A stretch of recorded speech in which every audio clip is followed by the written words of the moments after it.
And this is the best of them all, the cream of the crop. This is really the only answer to the question, what chronograph is better than a Rolex Daytona? The only chronograph that is better than a Rolex Daytona.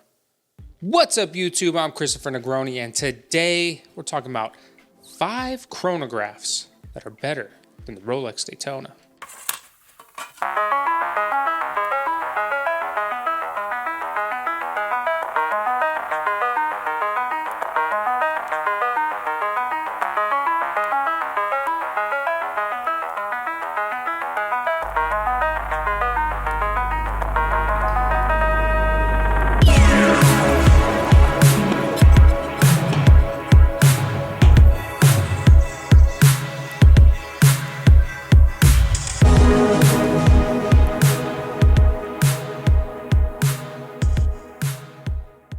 So by now, we all know the lore of the iconic Rolex Daytona, especially in steel. It's a robust, reliable steel sports chronograph. We all know that. We all know the story of the Paul Newman Daytona, the one that sold for $17.8 million, the one that started it all the hype, all the unattainability, blah, blah, blah. I get it. You're tired of it. So let's talk about 5 chronographs that are better than the Rolex Daytona.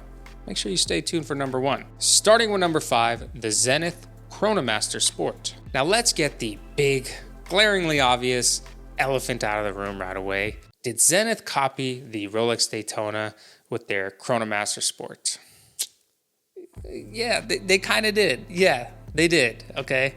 And can you really blame them? The Rolex Daytona, when they introduced this ceramic bezel to it, took the already popular Daytona to a whole nother level. You know, putting a ceramic bezel just really modernized the steel sports chronograph. You know, so you can't really blame Zenith for wanting to make their own, wanting to take their iconic El Primero movement and, you know, emulate the success that the Daytona had. And to many, creating a better version of the Daytona. The Chronomaster, a lot like the Daytona, blends the allure of a luxury wristwatch with its polished and brushed finishes with the sportiness of a chronograph. In a way, the Chronomaster is a more bold and playful Daytona. With its overlapping subdials done in 3 contrasting colors, it may seem like a recipe for mayhem, but it's executed with such finesse, it all comes together amidst the chaos. The more sporty alignment of the subdials in the chronographs really helps to balance the polished facets.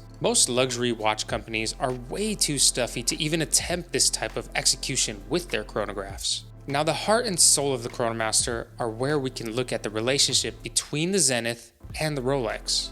The high beat El Primero movement, as most know, was the movement used in Rolex's first automatic Daytonas. And Zenith to this day uses this movement with its full 36,000 vibrations per hour on full display.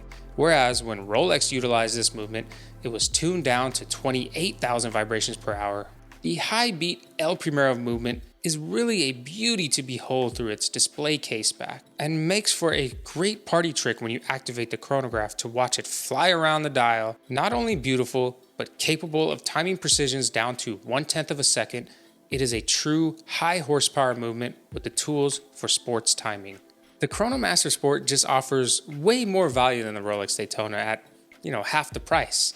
And you're really not compromising on quality or horological prowess. And for those real manly men out there that say that the Daytona is a lady's watch, well, you're getting a very masculine 41mm case, 100 meters of water resistance, you know, spec for spec. There's no question that you're really winning with the Chronomaster Sport. And even recently, Zenith introduced steel bezel versions of this Chronomaster Sport, so they're even more reminiscent of the original Zenith Daytonas. But they're available new, in-store, anytime you want them. Oh, and not to mention, unlike the Daytona, on the Zenith Chronomaster Sport, you get a date. And number 4, the Omega Speedmaster Professional. And we're really going to stick to that professional line here because there's so many different variations of the Speedmaster. You know, Omega really likes to milk that Speedmaster name, you know, for good reason. It went to the moon. That is, if you believe that we went to the moon. I mean, there's some weird things surrounding the whole moon landing and the footage, and the flag waving. And Buzz said some very cryptic stuff when he when he was asked about why we haven't gone again. I'm just saying, I'm not saying that I don't believe it. I'm just saying. But the Speedmaster has been such an icon of watches ever since its inception. You know, it's a pillar of watch collecting. And if you ask most great watch collectors, they'll say the same thing. You need to own a Speedmaster at least once. If you call yourself a collector, you have to have a Speedmaster in your collection at least once. Now, I don't believe that. I think that's a little bit silly. But then again, I don't really call myself a watch collector. But I do agree that the Speedmaster is a beautiful chronograph, and in many ways, it's a better choice than a Daytona. Now, I believe that the Speedmaster can be a better choice than the Daytona for one main reason, and that reason, it isn't because it's more technologically advanced or that it's, you know, better bang for buck like it is with the Zenith Chronomaster Sport, although you could make that argument as well. On the contrary, the Omega Speedmaster is better because it carries on with its heritage. The Speedmaster is the only sports chronograph that you can buy new today that feels like an old sports chronograph in all the best ways. You can have your very own brand new old Speedy. What I mean by that is that Omega still offers a manually wound, painted dial, Hezolite crystal Speedmaster. It's like buying a 66 Mustang with a manual transmission, but with all the modern creature comforts. Just imagine how awesome it would be if Rolex offered a manually wound, acrylic crystal, painted dial, no crown guard, pump pusher Daytona today. Just imagine how amazing that would be. You know, that raw mechanical expression, that's what we love about watches. And you can still have that in the Omega Speedmaster today. I mean, the name says it all. It's the Speedmaster. Before it was ever the Moon watch, it was a racing watch. And it's only fitting that you can still buy that watch in its most basic, most utilitarian form, which I believe is and always will be its best version of the Speedmaster. No matter how expensive, no matter the materials, you know, the most basic Speedmaster will always be the best Speedmaster. Number 3 on our list of chronographs that are better than the Rolex Daytona is the IWC Pilots Chronograph 41. One of my personal favorites. This watch definitely leans more into that sports tool DNA. With a rich history of pilot watches, IWC is known for making masculine tool watches. With some of the most legible luxury wristwatches in the business, you get some of the best bang for the buck. Again, with this watch, you're getting a more modern 41mm size, more aligned with the demand and desires of today's watch wearers. Another sports chronograph that outclasses the Daytona spec for spec, along with matching its water resistance. We get a display case back, day and date function, and their ingenious easy exchange strap system that allows you to remove and switch out different straps as well as the bracelet. I especially love the way this system keeps in place the spring bar, allowing for ultimate flexibility and utilizing a NATO strap as well. IWC truly makes the chronographs in this category that are meant for hard wearing. You know, even the glass is secured in a special way that is to protect against, you know, displacement, drop in temperature, you know, just in case you're ever in some kind of a plane crash. And as ridiculous as that sounds, I kind of love it. I kind of love tool watches that are overbuilt. You know, watches like the Rolex Sea Dweller that can reach depths of 4,000 feet underwater. You know, depths that most men can only dream of. And I'll have it on my wrist. Why?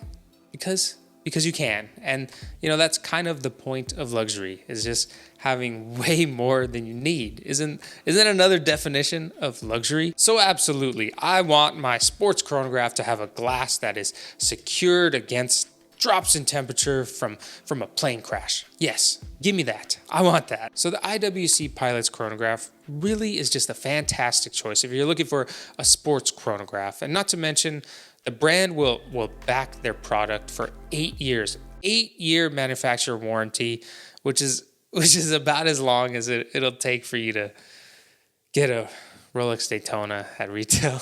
Maybe even longer. 8 years might not be enough.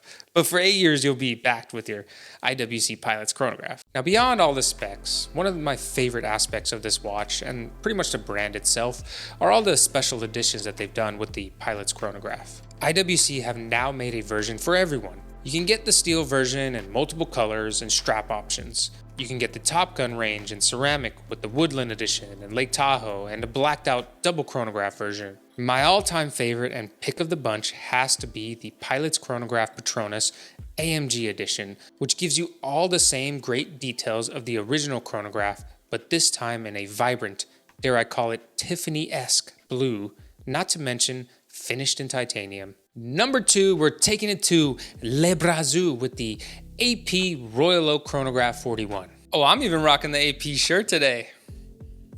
Check that out. Official AP Travis Scott. Everyone loved the collab, didn't they? Everyone loves the Travis Scott collab. The back's even cooler. Boom! Now, sadly, I could only cop, a couple of t-shirts, a couple of hoodies. Couldn't quite swing the watch.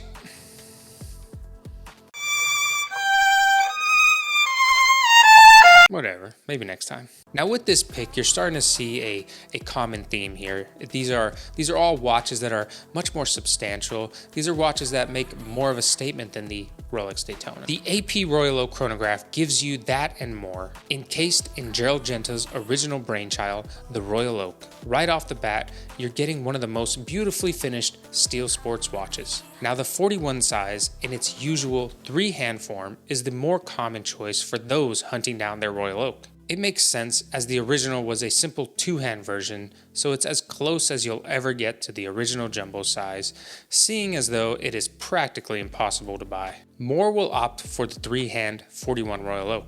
However, I believe this size leaves a lot to be desired. The new 15510 is more broad with its now deletion of the AP logo on the dial. And to me, the perfect solution is to instead opt for a chronograph version. The 41 size has such heft and presence that it can be very sporty, and that chronograph movement pairs very well with that identity. It's now form and function, and beautifully finished with the most gorgeous steel bracelet on the market. You can't go wrong with any color, either white, black, or blue. Or if you're lucky enough to be offered the dark green version, they are all delightful and have a personality of their own. You'll get AP's in-house caliber 4401 chronograph movement with 381 parts and finished to perfection, all visible through its exhibition case back. When you add all that up, why would anybody ever lust over a Rolex Daytona when they can have an AP Royal Oak chronograph on the wrist? Well, there's only one watch left on our list today, and this is the best of them all, the cream of the crop. This is really the only answer to the question, what chronograph is better than a Rolex Daytona? The only chronograph that is better than a Rolex Daytona is a Rolex Daytona. There's no better chronograph than a Rolex Daytona. You see, what I started to realize with those other choices is that there's always a compromise. There's always a compromise on reliability, price, availability. With the Zenith Chronomaster Sport, you'll always be that guy. You'll always be that guy that has to explain how the El Primero movement was the first. El Primero, the movement that Rolex used in all of their Daytonas, and therefore it's a better watch. Do you really want to be that guy? Do you really want to be that guy from 6 feet away that someone else says, "Oh, that's a cool Daytona, man," and you have to confess, "Oh, it's actually a Zenith Chronomaster Sport." And actually, the Zenith Chronomaster Sport has the El Primero movement. And actually, the El Primero movement used to be in the Rolex Zenith Daytonas. Did you know that? Did you know that it actually used to be in the Daytonas, the first automatic Daytonas? Oh, get the out of here. I zoned out the second you said Zenith, I zoned out. Now, the Speedmaster is where you're simply compromising on availability, because the guy that likes the Daytona also does like the Speedmaster. I can relate because I'm that guy. I'm the guy that likes both watches, but I'm also the guy that wants the Daytona more. And had I bought a Speedmaster instead, I'm just compromising because I couldn't get a Daytona. And that feels shitty, because the reality is you only need one of these watches, and 9 out of 10 people, they're gonna pick the more robust, the more well-known watch. The Daytona hasn't been available to walk in and buy since the Zenith Daytona, but you can always buy a Speedmaster. So what you really want is the Daytona. So you bought a Speedy because it was easier. It was an easier chronograph to get. Let's be truthful. That's the only reason you have a Speedy over a Daytona. And you know, I like Speedies, okay? I think they're cool watches, but I have a Daytona, therefore I have zero desire to own a Speedmaster. Now the IWC is just a little bit different because it doesn't quite work as your only sports chronograph because it kind of leans a little bit too much into that tool watch world. You know, it doesn't quite dress up as well. It's all tool, it's all legible, it's all tactile, and a lot of that is what I want from a sports chronograph, but it's not the only thing I want from a sports chronograph. There's no denying it's a thick watch. It lacks the ability to be dressed up. It's missing that balance of elegance and tool that the Daytona executes so well. So while it's a great watch and maybe a good choice for many, it isn't better than a Daytona if what you're looking for is a steel sports chronograph you can wear anytime. This really is a watch that you add to a collection, but only after you have your Daytona. And lastly, the real heavy hitter in the room, the AP Royal Oak Chronograph. How in the world can a Rolex be better? Well, let's compare these two watches.